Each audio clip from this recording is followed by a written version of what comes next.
naamu sutura kɔnɔna jala ye kosɛbɛ an bɛ yɔrɔ min na komi bi an bɛ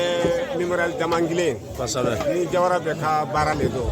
an b'a a bilili kɛyɔrɔ la bi kosɛbɛ baara min don ça fait 3 ailes c'est à dire que aile 3 le don kosɛbɛ bon an bɛ aile fɔlɔ le kan k'o biri nin kosɛbɛ dimension yɛrɛ k'a daminɛ mètre 40 ka taa se 8 ma n'o y'a longueur ye a kɔnɔ ye 12 mètres ye kosɛbɛ donc o bilili Jawara bɛ bɔ la kosɛbɛ mɔgɔ min a bɛ mɔgɔ 600 bɔ mɔgɔ sɛgɛn cɛ ni muso fara ɲɔgɔn kan kosɛbɛ bɛɛ nisɔndiyalen don ala yɛrɛ ye fɛn dɔ k'an ye bi kabako ko le don tile ma bɔ bi kosɛbɛ an bɛ sumaya la kosɛbɛ depuis 7h50 ni baara nin daminɛ la kosɛbɛ jama b'a ka tuguni a bɛ ka kɛ ten kosɛbɛ an hakili b'a la sani 1 heure cɛ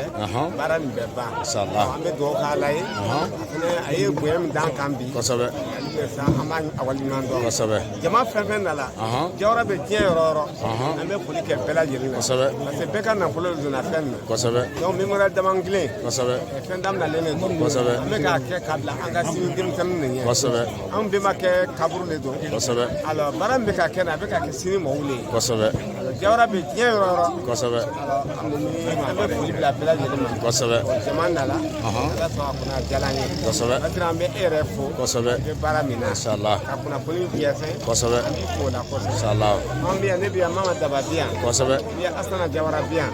ne yɛrɛ Elaji Bula Jawara bɛ yan kosɛbɛ depuis an kɔni bɛ an ma fo sɔn ni bonya tɛ inshallah an ye fɛn fana jateminɛ o ye bɛn ye Jawara ni ɲɔgɔn cɛ kosɛbɛ bɛɛ bɔla yɔrɔ la ka na kosɛbɛ an ye dugu min yɛrɛ sanfɛ a bɛ taa bɔ dugu 30 nin kɔ kosɛbɛ ni y'a ka mɔgɔ bila ka na kosɛbɛ ala sɔn a bonya ba la ka